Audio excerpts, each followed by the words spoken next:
Good morning. It's Saturday, July 4th, 2026. My name is Terry Morgan, and we're here to practice Wudang Qigong.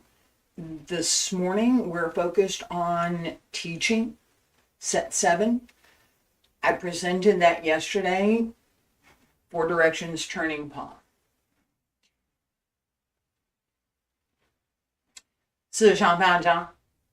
In this set, we're paying attention to several things that we've already practiced that were started in the earlier sets, and we're adding additional movements to that.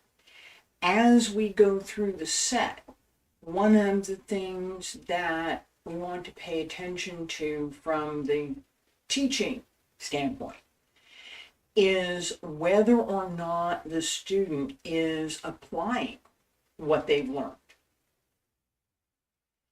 It looks different. Maybe it's a different movement. It's not the same as this. It's not the same as that. It's just, I got to do this. This is the different, this is different than this, right? Yeah, but not entirely different. That development, that progression is something that we need to pay attention to as we go through all of the sets from this point forward. I said this yesterday.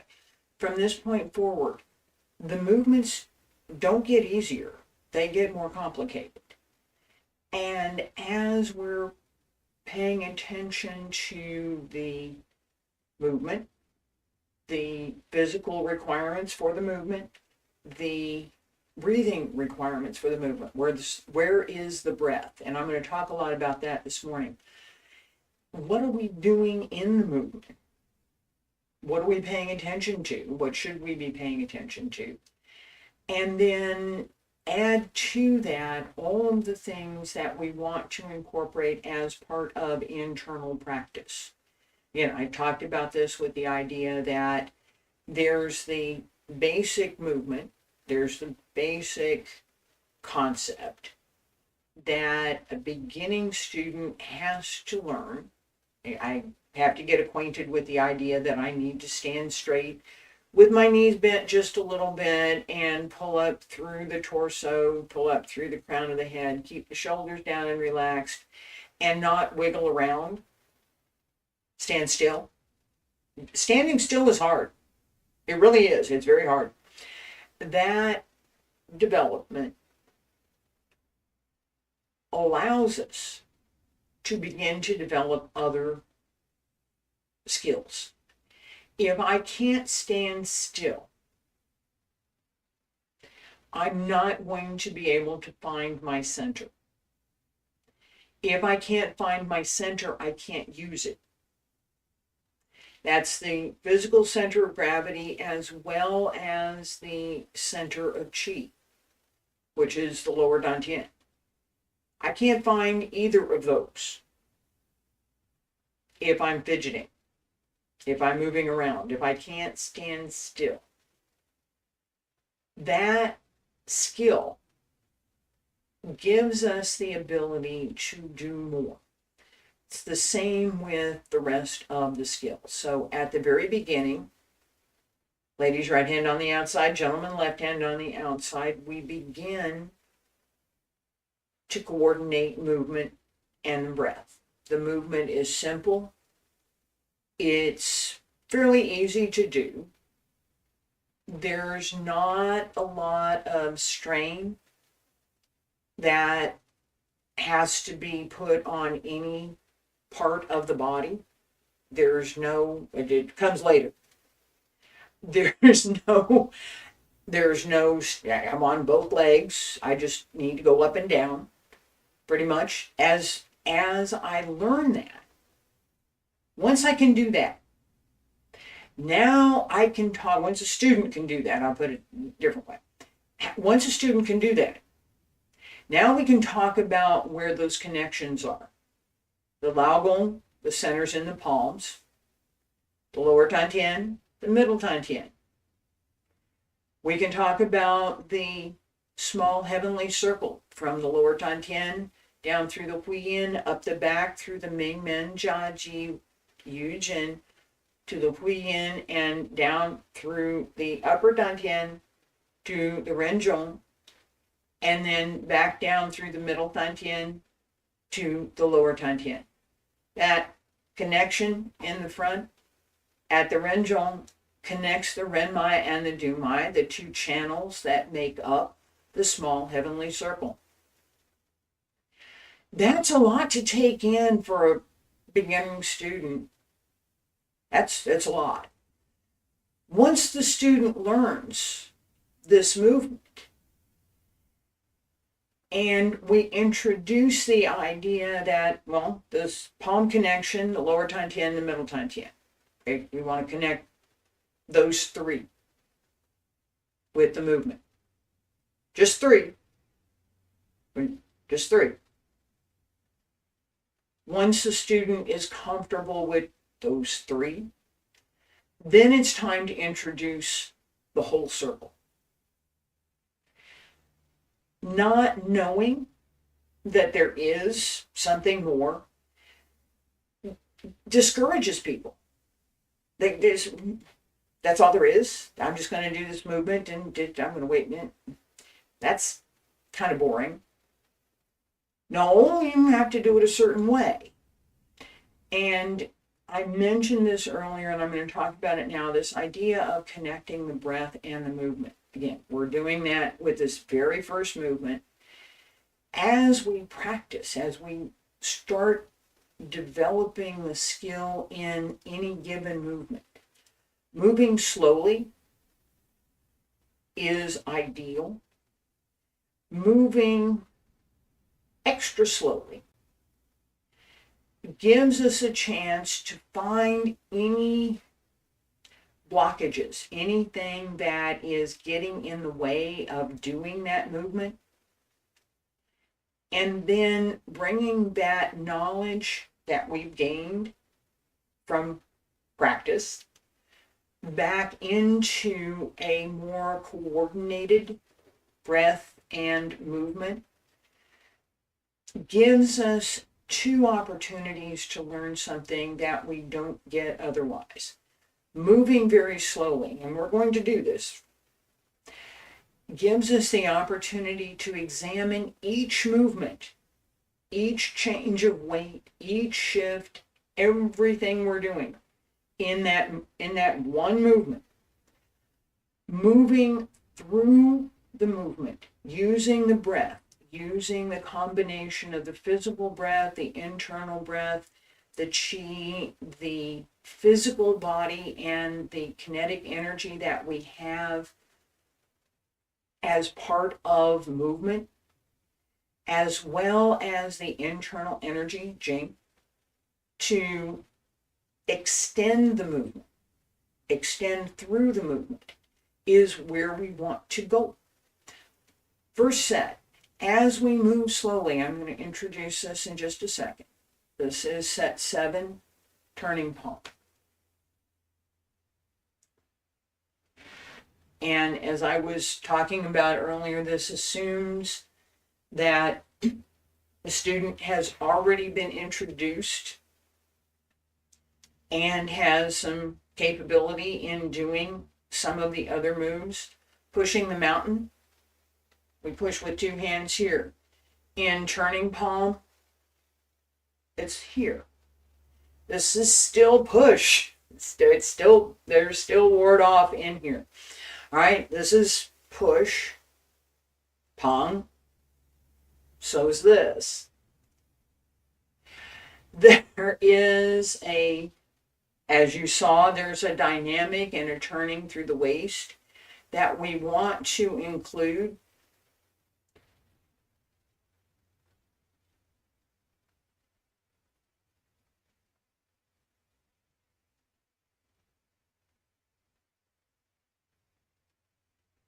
I have to pay attention to what I'm doing when I was doing that slowly, so that as I'm moving,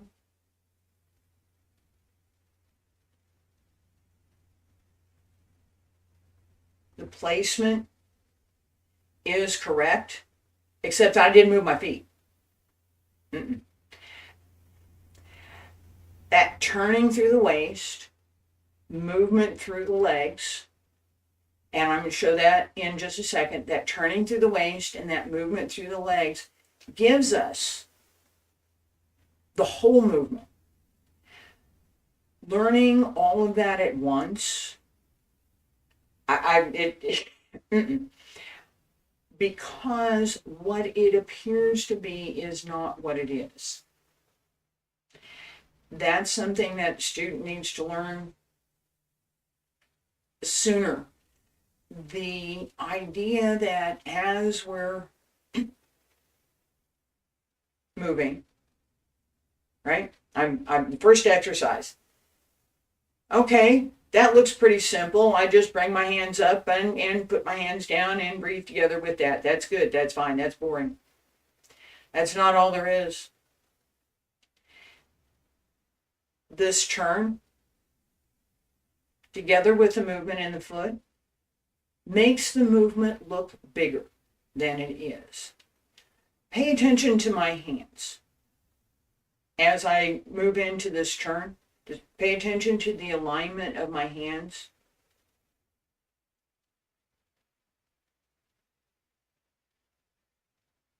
I don't know, I may have to turn so you see this. Yeah, I have to turn. All right, right here, hands come up. I'm not moving my feet right now. Okay, so the hands come up. They come to center. My hands are along the center line of my body.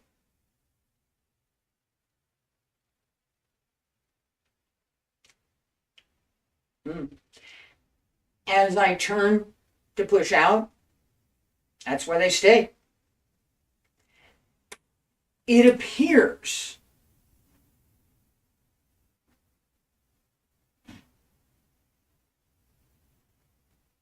there's something more going on.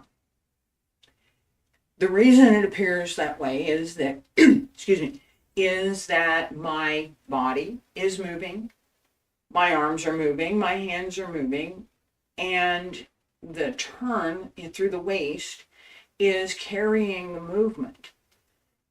That makes it look bigger. Without that understanding that the coordination in the movement is what matters, the student can misperceive that movement. The student can think, I got to swing my arms around. No, you're not, your arms not go, no, no, no, no. It's all right here. Center line. Understanding that as part of the movement, that we pay attention to that center line, even as we turn, makes a difference in understanding how to do the movement. It makes a difference in being able to recognize whether or not the movement is correct. If my hands are out over here somewhere, my center line is over here, my hands are out over here somewhere, unless that's what's supposed to happen. It could, right? Could be.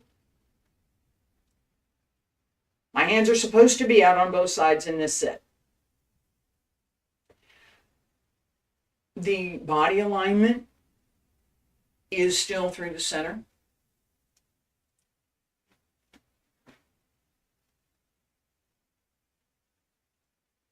Where's my center? Right here. Being able to judge that,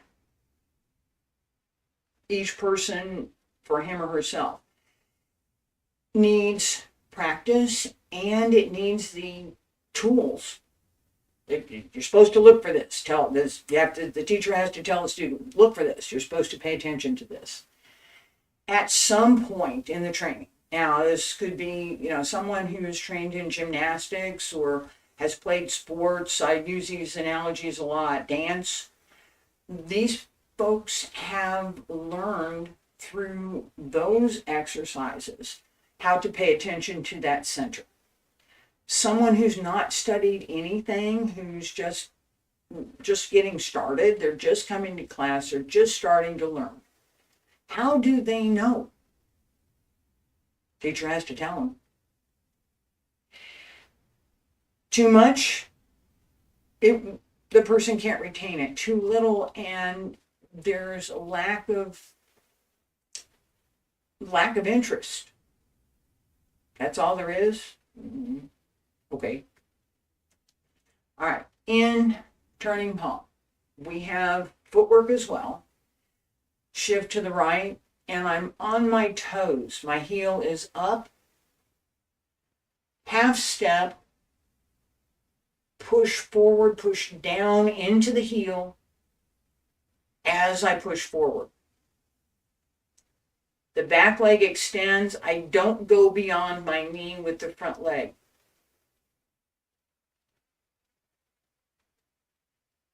That step, sink, and push through. That difference, sink right, little half step, put the foot down, open the leg. There's no strength in that. Set the heel, push into the back leg, push down into the heel, push down and then push through. Extend the back leg. You'll feel it in the hip. The upper leg and the hip will feel that. This is what you should feel. If we're practicing for coordination, that's a real simple way to give the student a means to identify how to do the movement for themselves. I can see it. I could walk over and say, here, push against my hand. And use your back leg. And you would be able to feel it. That in person isn't possible on video. But it's still something that exists and a way to find out. You can push against a wall. You can push against anyone that wants to stand there and let you push them. And you can find out whether or not there's any coordinated energy and strength going against whatever you're pushing. That understanding of your own body mechanics, what it feels like when you get it right, is something that you develop, and it's something that as a teacher I encourage people to develop. If I see someone get something right, I'll tell them, that's good, yes, do that again.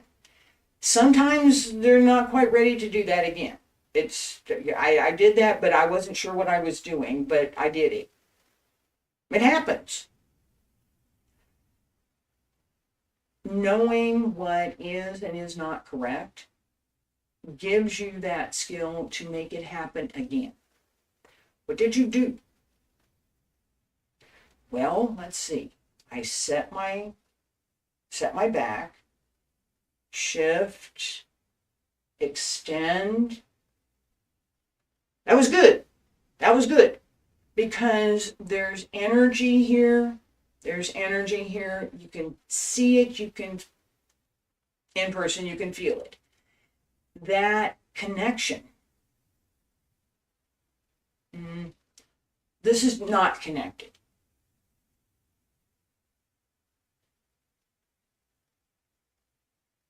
Almost the same move. Not connected. Slowly.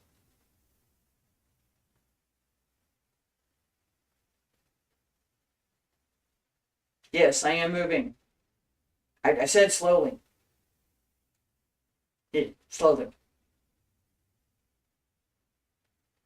What is connected, what's not. What's in good alignment, what's not. Is there any tension that's supposed to not be there? Is there tension that should be there but is not? Where do my hands need to be? Yeah, that was a little fast.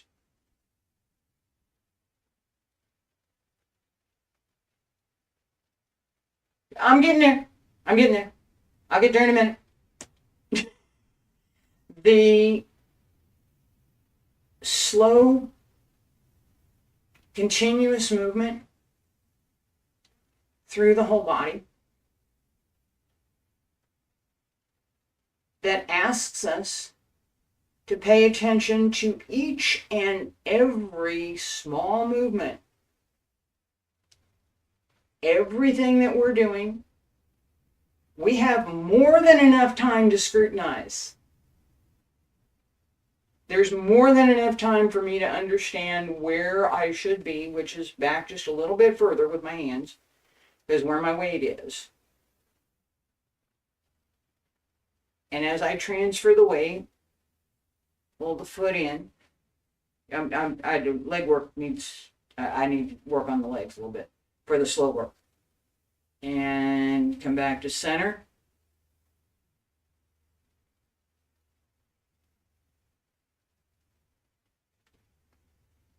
It's slow. There is no chance of missing anything in that movement. The timing's off, the body placement's off, strength, flexibility through the legs, balance, right? My balance is okay.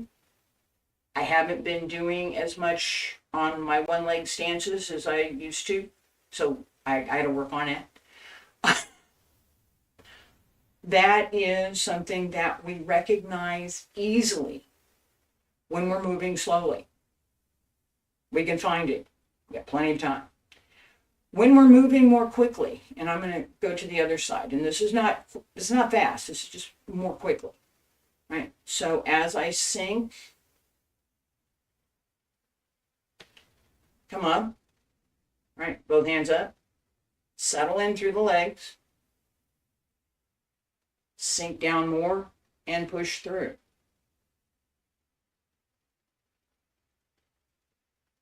Pull in, center. By comparison, the second one seems fast. It's not. Taking the time to, I don't know, for one class, maybe two, depends. A lot depends on the student and what they're having trouble with. For everyone, being able to move slowly, being able to examine each move, finding where the balance points are for the breath and the body, finding where there are issues in achieving those balance points. Something's off, the shoulder's too tight, the back is tense, this arm is not cooperating today, whatever that happens to be. We need to find that out. And then we need to work with it to figure out, well, all right, why is my shoulder tense? I don't want my shoulder to be tense. I don't. What can I do about it? Well, several things, actually. Relax for one, smile, and let it go. That process is another, that's a whole other class.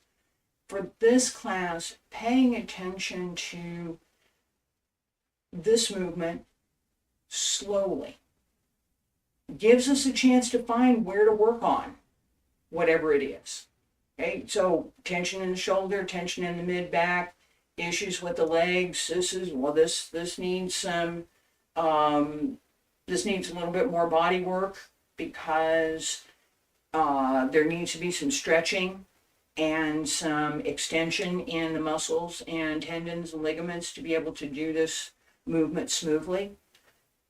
This needs a little strengthening to be able to do this movement smoothly. This needs less tension to be able to do the movement smoothly. What's needed? What's actually needed? The student doesn't always know. This person is trying too hard. Not sure why, but they are trying too hard. This person is putting too much physical effort into what they're doing. It's not balanced with the internal work. It's too hard. Not in this class. Shaolin class is perfect. Not in this class. That distinction. What does the student need? What are we doing? What should we be doing? How can we develop the skill, whatever skill that might be, to do it better? Body alignment, connecting the breath, understanding the connection through the movement. Pay attention to the circle. I'm going to turn around. We're going to do this again, but we're going to do this 6 times. Pay attention to the circle here.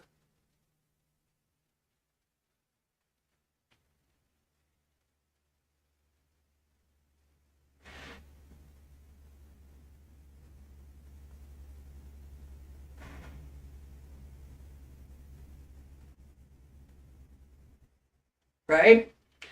As we move, paying attention to that circle matters because what it gives us is the ability to keep the movement continuous. If we go to one side and pull in, and we go to another side and pull in, we have a linear movement. We can't keep that continuous. There must be a stop before we go to the next thing. With a circular movement, we don't have to stop. Pay attention to that. Pay attention to changing the weight. Pay attention to the timing for lowering and through the legs and raising the hands. Pay attention to stepping through and pushing under. Feet about shoulder width apart. Stand straight. Pull up through the crown of the head. Breathe in. Both hands up. Breathe out. Press down. Shift right. Turn on the left toes. Press out. Return to center. Breathe in. Step under. Breathe out. Return to center. Breathe in. Breathe out. Use the waist. Pull in through the abs. Pull up through the back. Use the back leg.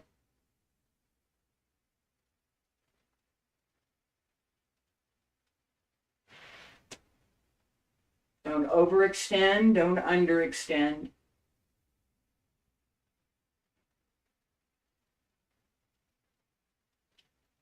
Two more.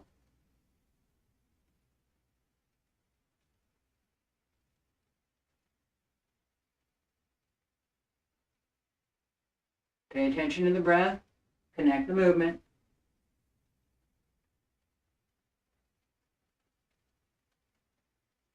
That would have been the last one. We're going to do one more. Come back to center. Breathe in. Pull up. Breathe out. Press out. Pull in. Breathe in. Settle. Breathe out. Breathe in. And breathe out. Breathe in. And breathe out. Sink down. Breathe in. Pull up.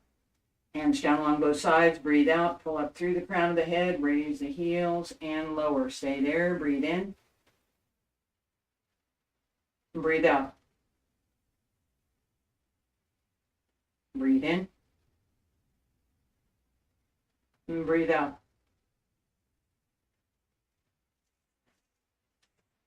This set I did with energy. I did connecting the breath through the whole body with that sense of turning that gives us continuous motion and in fact connects with this idea of yin and yang, the two swimming fish. I'm swimming on this side, I'm swimming this, right? We use that. That is a whole other more advanced class, and I'm not going to teach that today, but it is something to pay attention to. The turning of the waist and the turning in the lower dantian is something that we want to develop. We want to be able to use it, and we want to integrate it with all of our movements. From the beginning, the idea is basic physical coordination. This movement, this breath, breathe in, breathe out. Opening the body, developing that connection between the movement and the breath is first step. As we develop that connection, we can begin to develop more. That idea of using the lower dantian, using the waist, that's develop more part. Okay, so at the beginning, focusing on these connections is so very important because we use them for everything else. These are the basic tools in the toolbox. I thank you for being here today. I will be here for philosophy class tomorrow and next week, set 8. Thank you.